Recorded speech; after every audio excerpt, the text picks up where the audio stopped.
प्रवर्तन निदेशालय यानी ईडी के निदेशक संजय कुमार मिश्रा को और सेवा विस्तार नहीं देने के निर्देश के बावजूद उनके कार्यकाल की अवधि को तीसरी बार बढ़ाए जाने पर सुप्रीम कोर्ट ने केंद्र सरकार को फटकारा है। सुप्रीम कोर्ट ने इस मुद्दे को लेकर 3 मई को केंद्र सरकार से सवाल किया कि क्या कोई व्यक्ति इतना जरूरी हो सकता है कि उसके बिना कोई काम ना हो।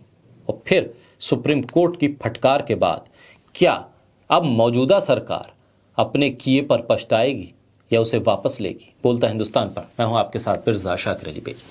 भारत सरकार ने ईडी के डायरेक्टर संजय कुमार मिश्रा का कार्यकाल तीसरी बार बढ़ा दिया। इस पर सुप्रीम कोर्ट ने सरकार से पूछा, क्या संजय के अलावा ईडी में कोई इतना काबिल अफसर नहीं है और क्या ईडी उन पर इतनी निर्भर है कि कार्यकाल 3 बार बढ़ाना पड़ा। सितंबर 2022 की इंडियन एक्सप्रेस की एक रिपोर्ट के मुताबिक 2014 के बाद से जितने नेताओं पर ईडी ने कार्रवाई की है उसमें से 95% विपक्ष से। 2022 और 23 में ईडी ने सोनिया गांधी, राहुल गांधी, पार्थ चटर्जी, सत्येंद्र जैन, संजय राउत, नवाब मलिक, फारूक अब्दुल्ला और मनीष सिसोदिया पर एक्शन लिया। कुछ केस पुराने थे जिनमें नए सिरे से शिकंजा कसा गया। सुप्रीम कोर्ट ने सॉलिसिटर जनरल से यह भी पूछा कि ऐसी निर्भरता है तो 2023 में संजय मिश्रा के रिटायरमेंट के बाद ईडी का क्या होगा, कौन चलाएगा ईडी। 2021 के आदेश के मुताबिक इंडियन रेवेन्यू सर्विस के 1984 बैच के किसी अधिकारी का कार्यकाल नवंबर 2021 से आगे नहीं बढ़ाया जा सकता। सुप्रीम कोर्ट ने कहा कि उसने 2021 के अपने फैसले में स्पष्ट तौर पर कहा था कि सेवानिवृत्ति की आयु होने के बाद ईडी के निदेशक के पद पर रहने वाले अधिकारियों को दिया गया कार्यकाल का विस्तार छोटी अवधि के लिए होना चाहिए। और उसने स्पष्ट तौर पर लिखा था कि मिश्रा को सेवा में आगे कोई विस्तार नहीं दिया जाएगा। लेकिन सरकार ने सुप्रीम कोर्ट की नहीं सुनी। जिस सुप्रीम कोर्ट के फैसलों पर सरकार ये बार बार कहती है कि सुप्रीम अदालत ने कह दिया इसलिए आप मानिए, क्योंकि वो फैसला शायद सरकार के पक्ष में होता है।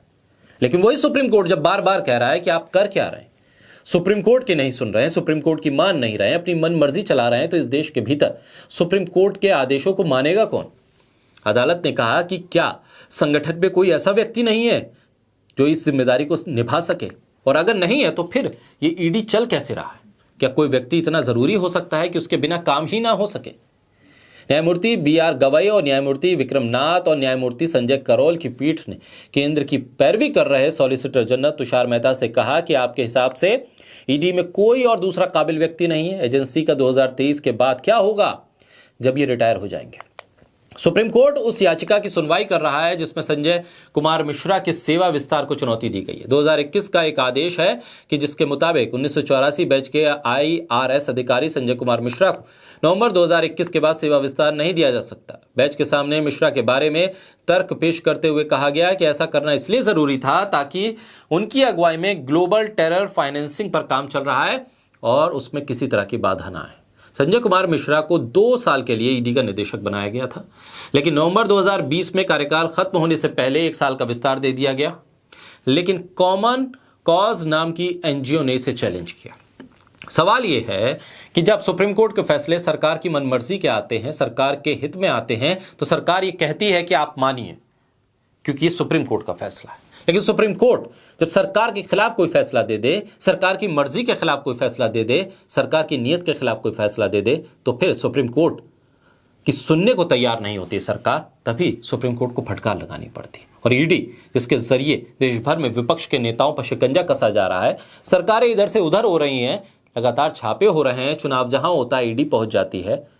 उस ईडी को लेकर आखिर सरकार इतनी संवेदनशील क्यों है, आखिर एक ही व्यक्ति पर मेहरबान क्यों है। सुप्रीम कोर्ट के सवालों का सरकार जवाब दे नहीं पा रही है, तो फिर माना जाए कि ईडी में अब कोई काबिल अफसर नहीं है, क्योंकि मिश्रा को एक और फिर सेवा विस्तार दिया जाएगा, या फिर सुप्रीम कोर्ट की फटकार के बाद अब सरकार सोचेगी और कहेगी नहीं, अब ये दोबारा नहीं होगा।